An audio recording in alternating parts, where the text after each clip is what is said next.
Halo semuanya, kita akan mempelajari menganalisis proses akuntansi dalam sistem ERP pada mata kuliah Perencanaan Sumber Daya Perusahaan untuk Keuangan. Tujuan pembelajaran pada bab ini adalah mahasiswa mampu menganalisis proses akuntansi dalam sistem ERP. Pada bab ini, kita akan membahas materi yang pertama, perbedaan antara akuntansi keuangan dan akuntansi manajerial. Yang kedua, proses akuntansi pada sistem ERP. Yang ketiga, masalah dan manfaat terkait dengan sistem ERP. Kemudian kita akan membahas perbedaan antara akuntansi keuangan dan akuntansi manajerial. Untuk akuntansi keuangan, yang pertama, mendokumentasikan semua transaksi. Yang kedua, membuat laporan untuk pihak dan instansi eksternal. Yang ketiga, laporan keuangan harus mengikuti aturan dan pedoman yang telah ditentukan.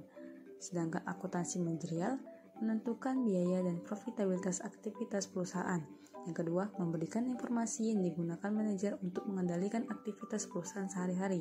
Yang ketiga, kembangkan rencana jangka panjang untuk operasi, pemasaran, kebutuhan personal, pembayaran utang, dan masalah manajemen lainnya. Yang keempat, memiliki fleksibilitas sistem akuntansi manajerial. Kemudian kita akan membahas proses akuntansi pada sistem ERP. Yang pertama, ada modul penjualan dan distribusi, yang fungsinya memungkinkan pengguna mencatat penjualan dan membuat entry piutang dagang.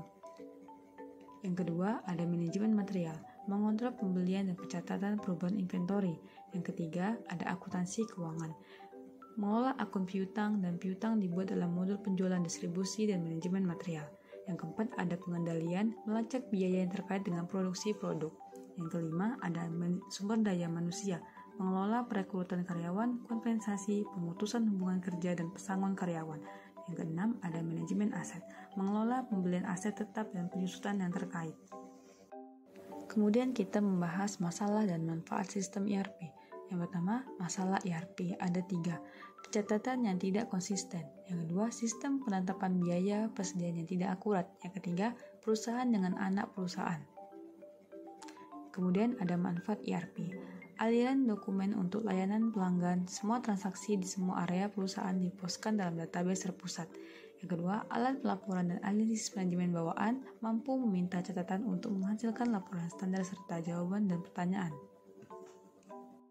Sekian pembahasan materi pada bab ini. Sampai jumpa.